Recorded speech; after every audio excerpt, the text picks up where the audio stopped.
tren kriminalitas secara menyeluruh tahun 2020 mengalami penurunan hingga 50%. Namun untuk ada beberapa yang naik, diantaranya adalah curat dan coras mengalami kenaikan sebanyak 7 kasus.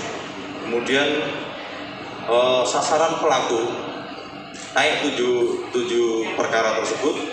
Sasaran pelaku diantaranya adalah rumah tempat kos mahasiswa yang libur kuliah karena pandemi menjadi salah satu incaran pelaku. Jadi karena masa pandemi ini, adik-adik kita ataupun banyak rumah-rumah yang tempat kos yang ditinggal kembali ke tempat masing-masing karena belajar menggunakan daring, itulah dijadikan sasaran oleh pelaku curat dan coras. Kemudian sudah dilakukan langkah-langkah baik sosialisasi oleh Babinkas Tipmas terhadap pemilik kos untuk menambahkan CCTV di lingkungannya, kemudian mengaktifkan kembali siskampling di wilayahnya, peningkatan patroli roda 2 dan roda 4 juga kita lakukan di beberapa titik rawan pencurian seperti di daerah Sungai Besar, Gunung Paikat, dan sekitar daerah Trikoran. Kemudian dapat saya sampaikan di sini terkait dengan kasus kekerasan pada perempuan dan anak terjadi peningkatan sekitar 35%, di mana pada tahun 2019 sebanyak 29 kasus dan tahun 2020 sebanyak 35 kasus yang dominan kasus pencabulan terhadap anak yang dilakukan oleh orang yang masih mempunyai ikatan keluarga atau orang terdekat korban. Kita melakukan langkah-langkah berkoordinasi dengan Dinas Pemberdayaan Perempuan dan Anak Kota Banjarbaru melakukan sosialisasi dan edukasi dengan melalui radio, medsos, dan media lainnya.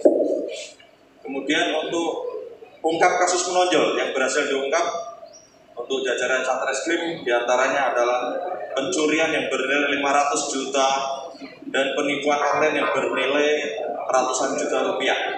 Ini di mana beberapa bulan atau beberapa minggu yang lalu sudah diekspos oleh Satreskrim.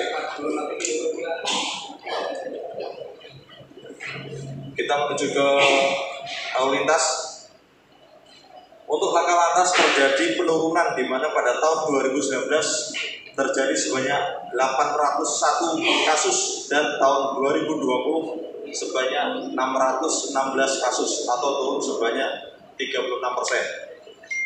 Untuk penindakan terhadap pelanggar lalu lintas turun 57% karena lebih situasi pandemi COVID-19, petugas lebih mengedepankan upaya persuasif.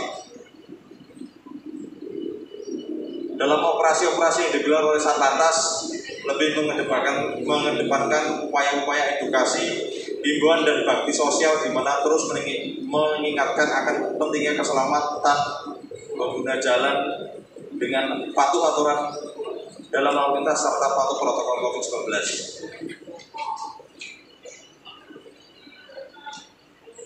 Untuk Satsabara, di tahun 2020 untuk prostitusi mengalami tren kenaikan sebanyak 100%, sementara miras naik sebanyak 34%. Hal ini dikarenakan ditingkatkannya kegiatan patroli oleh Satsabara Polres Banjarbaru. Penindakan TBR tahun 2019 prostitusi sebanyak 18 kasus, untuk miras sebanyak 19 kasus. Namun di tahun 2020 ini prostitusi sebanyak 45 kasus, miras sebanyak 22 kasus. Untuk Satres Narkoba Polres Banjarbaru di tahun 2019 berhasil mengungkap 269 kasus dan di tahun 2020 sebanyak 264 kasus. Terjadi penurunan tren dalam kasus narkoba di mana tahun 2020 ini lebih dominan para pelaku yang berasal ataupun yang ditangkap berasal dari luar daerah luar Banjarbaru.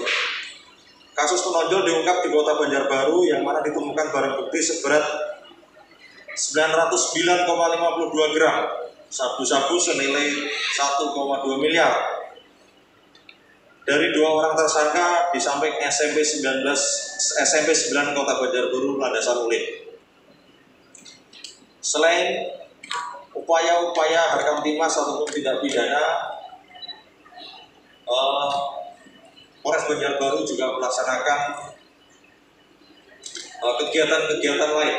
Di antaranya adalah di mana masa pandemi ini seluruh dunia mengantisipasi untuk tidak terpaparnya COVID-19. Kita sudah melaksanakan di antaranya adalah sosialisasi, edukasi, protokol kesehatan COVID-19 dan himbauan bahaya COVID-19. Melaksanakan penyemprotan cairan disinfektan, pencanangan kampung tangguh Banua, bakti sosial kepada masyarakat yang membutuhkan, kemudian pembagian masker massal kepada masyarakat, operasi justisi, pendisiplinan protokol kesehatan dan kegiatan bersama lainnya. Melaksanakan patroli cyber untuk menangkal hoax di masa pandemi COVID-19. Rekan-rekan sekalian, pada kesempatan sore hari ini sekalian saya menghimbau untuk disampaikan kepada masyarakat terkait dengan kegiatan menjelang ataupun perayaan tahun pergantian tahun dari 2020 menuju 2021 yang akan berjalan nanti malam. Kami menghimbau untuk seluruh warga masyarakat Banjarbaru untuk tidak melaksanakan kegiatan-kegiatan yang mengumpulkan orang banyak dalam melaksanakan perayaan tahun baru. Kami berharap dalam pelaksanaan tahun baru dilaksanakan di rumah saja. Kemudian bagi pelaku-pelaku usaha, baik itu rumah makan ataupun tempat-tempat wisata, agar mematuhi protokol kesehatan, harus mengetahui situasi apabila sudah penuh dan lain sebagainya, tentu untuk membatasi. Kemudian kita ketahui bersama saat ini adanya mutasi COVID-19, tentu saya sangat mengimbau kepada masyarakat Banjarbaru untuk patuh terhadap aturan pemerintah ataupun bagaimana cara menghindari dari COVID-19. Demikian rilis pada sore hari ini.